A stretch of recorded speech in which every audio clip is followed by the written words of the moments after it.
Laura. Y yo soy Luciana, y nuestro invitado de hoy se llama Jesús. Bueno, el día de hoy vamos a estar hablando sobre las guerrillas y sobre el narcotráfico. Entonces le vamos a estar haciendo una serie de preguntas relacionadas con el tema. Bueno, Jesús, cuéntanos, ¿cómo era la vida en esos tiempos? ¿En qué año sucedió? Bueno, eso sucedió a mediados de los años 90. Se vivía en los pueblos, se vivía una vida muy tranquila, pero hasta que llegó esta incursión de los grupos subversivos. Los grupos merodeaban los pueblos, tenían gente infiltrada también en los pueblos, pero sobre todo estaban en las zonas urbanas.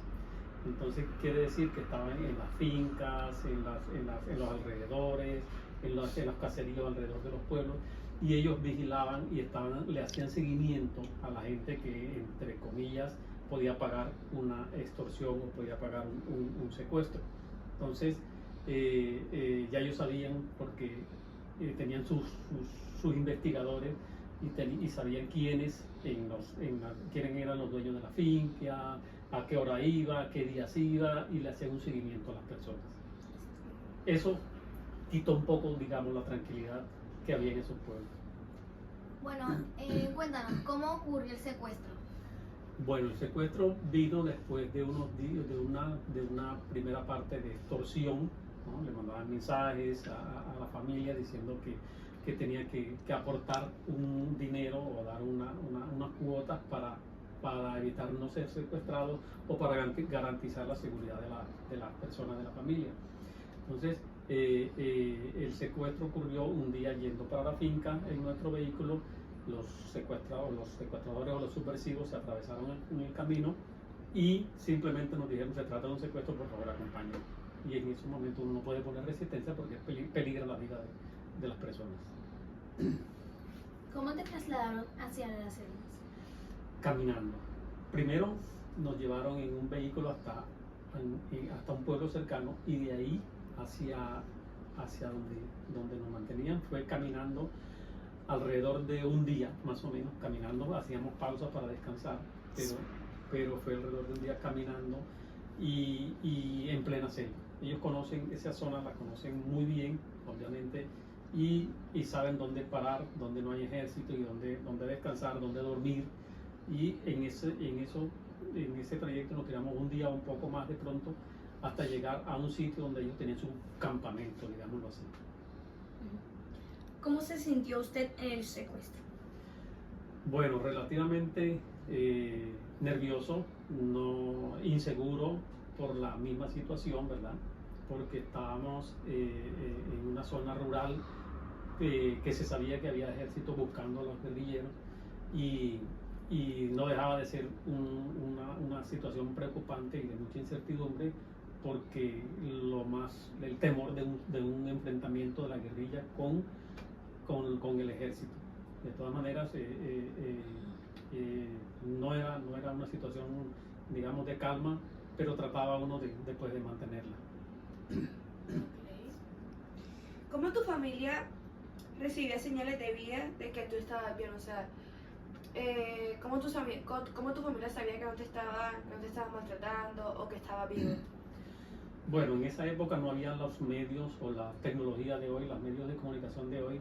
Simplemente se hacía por cartas o mensajes escritos, donde la familia, pues al ver un mensaje mío, ya sabían que era mi letra y mi firma, y de esa forma era que se enteraban de que estaba bien, y de que podían estar tranquilos, y de que hicieran todo lo posible por tratar de negociar para mi liberación. O sea, que esas cartas tú las mandabas cada cierto tiempo. Cada cierto tiempo, exacto, cada cierto tiempo yo les decía: escriba aquí un mensaje para su familia, para que ellos sepan que está bien. Entonces tocaba hacerlo obligatoriamente para garantizar o para mostrarle a la familia de que había señales de vida. ¿Con qué fines te secuestraban? Un fin netamente económico. No había otro motivo. Simplemente ellos lo que decían era que tenían que tener sus fondos o mantenerse, o para mantener la organización, como ellos lo llaman, ese grupo subversivo. Entonces ellos se mantenían para mantener tanta gente oculta y todo ese grupo en esa selva. Ellos tienen que alimentarse y que vestirse y todo eso. Esa era su razón, digámoslo así. Por eso necesitaban dinero. ¿Te mantenían en la jungla o en una cárcel? En la jungla. O sea, simplemente ellos tenían un campamento en una zona donde estaban muy resguardados, escondidos, donde nadie podía llegar, donde nadie podía saber que estaban ahí. Y eran como un campamento, y las viviendas o donde se estaba y donde se dormía eran unas carpas. ¿Qué pasaba si tú llegabas a escapar o huir? Muy peligroso, muy peligroso. No, era mejor no hacer ni el intento, porque al menor intento se corría el riesgo de que podía ser un asesinado, porque la meta de ellos era simplemente obtener un rescate por la persona, ¿no? Y no respondían por la vida de uno, sino hacían un intento de escapar. ¿Te alimentaban, te daban agua o...? Ajá. Ellos te alimentaban en esos momentos. Sí, era una alimentación, digamos, no era la mejor, obviamente no era la mejor, pero digamos para mantenerse uno con vida y alimentado, ellos mismos cocinaban, y de ahí, de la zona esa, había mucha vegetación y había mucha fruta, había mucha y yo veía que en algún momento del pueblo traían también mercados, y no era la mejor alimentación, pero digamos que para sobrevivir. ¿Tú les reclamabas a ellos, ejemplo, comida o de por qué te tenían ahí o así? Sí, bueno, comida no, simplemente me conformaba con lo que ellos podían darme, y no le exigía porque sabía que no estaba en las mejores condiciones.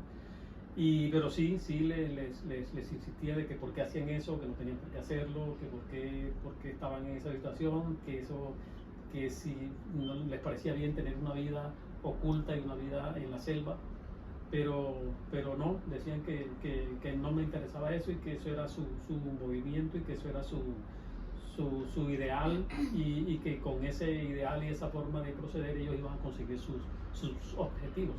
Esa era su forma de pensar y de responder. ¿Te mantenían aislado, simplemente encarcelado, o te mantenían haciendo trabajos ahí, trabajando para ellos, pues escarbando, limpiando o consiguiendo frutos? No, en ningún momento me pusieron a hacer trabajo, simplemente me mantenían oculto, siempre oculto, en las carpas, en unos cambuches que llamaban ellos, o en algún escondite, y me permitían salir a hacer necesidades fisiológicas nada más, pero siempre oculto, pero no amarrado. Tenía la libertad de estar ahí. A veces me prestaban un radio para escuchar noticias o escuchar música o algo, pero simplemente me mantenían ahí, y podía yo moverme, pero ahí dentro del escondite. Entonces tu calidad de vida era netamente buena. No era la mejor, pero dadas las circunstancias se podía decir que era para sobrevivir, algo, digamos, para poder soportar ese tiempo que nos tuvieron allí, pero nada agradable. Okay. Nada agradable. ¿Cómo logró escapar o huir de ahí? No lo hizo. Simplemente no hice el intento de escapar, simplemente hubo una negociación del grupo subversivo con la familia, y a través de un rescate, entonces se pagó un rescate, y simplemente después me entregaron a mis familiares. Pero no en ningún momento pasó por mi mente intentar escapar. ¿Cómo fue la negociación para que te pudieran dejar libre? O sea, ¿simplemente tuvieron que pagar algo para que te dejaran ir, o llegaron a un acuerdo? Sí, llegamos a un acuerdo. Ellos tienen personas de civil, que dice uno, o sea, que no tienen uniforme, y esas personas van al pueblo de incógnitos, contactan a la familia o le dejan un mensaje a la familia, y le exigen cierta cantidad. Entonces se comienza a negociar, ellos piden una cierta cantidad, la familia dice no podemos, no tenemos esa cantidad, bueno, y ahí se llega a un acuerdo hasta que finalmente ellos aceptan y entonces programan la entrega. ¿No habían como el gobierno o personas superiores que supieran algo de ustedes y que supieran dónde se encontraban para poder rescatarlos? Se hacía el intento con el ejército, mi familia hacía el intento con el ejército, pero no era fácil saber el sitio exacto donde estábamos, ¿no? Todas las autoridades estaban al tanto, ¿no? Las autoridades del pueblo y el ejército, la policía, pero era peligroso hacer un intento de rescate. Lo hacían, o sea, hacían el intento, pero con mucha prudencia y no llegaban a acercarse, pero sí estaban al tanto con la familia. ¿Tenías una relación o comunicación con las personas que estaban secuestradas contigo? Muy poco porque ellos trataban de no mantener conversación, de no entablar amistad con el secuestrado. Eso se lo tienen prohibido los jefes de ellos mismos. Ellos tratan de hablar, digamos, lo mínimo o lo necesario, simplemente suministrar la información, preguntar suministrar la alimentación, preguntar cómo se siente, qué necesita, tiene alguna necesidad, pero hasta ahí nada más. Poca comunicación. ¿Y eso pasó de día, de noche, tarde? El secuestro fue de día, en la mañana, ¿no? Y caminando todo el resto del día y parte de la noche hasta llegar al sitio y prácticamente ya casi amaneciendo el día siguiente. Y yo creo que esta es la última pregunta, ¿sí? Yo creo que ya. Espérate, una última pregunta. Penúltima. Espérate. Y tú, Laura, espérate, yo.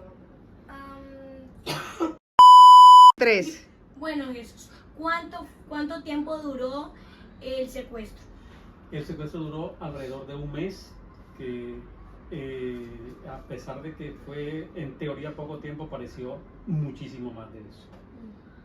Bueno, cuéntanos cómo fue la liberación. Bueno, se hizo un proceso, como lo dije anteriormente, de negociación de la familia y se acordó un punto de entrega. Entonces, se comenzó entonces el proceso a la inversa. En vez de caminar hacia la montaña, hacia la cordillera, se caminó hacia el pueblo, pero la entrega no fue exactamente en el pueblo, sino mucho más allá por cuestiones de seguridad de ellos, digámoslo así, para que no fueran a ser atrapados por el ejército o por la policía. Entonces se acordó un punto un punto intermedio, digámoslo así, donde llegué con 2 personas de ellos y lo entregaron a mis familiares. ¿Cómo fue tu vida después del secuestro? ¿Tuvieron alguna precaución para que no volviera a pasar el secuestro o siguió normal? Totalmente, ya pues tuvimos que cambiar nuestros hábitos de ir a la finca, nuestros hábitos de ir a sitios, entonces con más precaución, pues a través de esta experiencia ya no iba a ser lo mismo. Entonces digamos que sí, la vida cambió un poco porque ya no se sentía la misma seguridad. Bueno, Jesús, esto fue todo. Muchas gracias por aparecer en este episodio de Narcocrónicas. Este fue un episodio muy enriquecedor. Nos vemos en el próximo episodio. Bye. Corte. 3. Bueno, ¿cuánto duró la liberación, el secuestro entre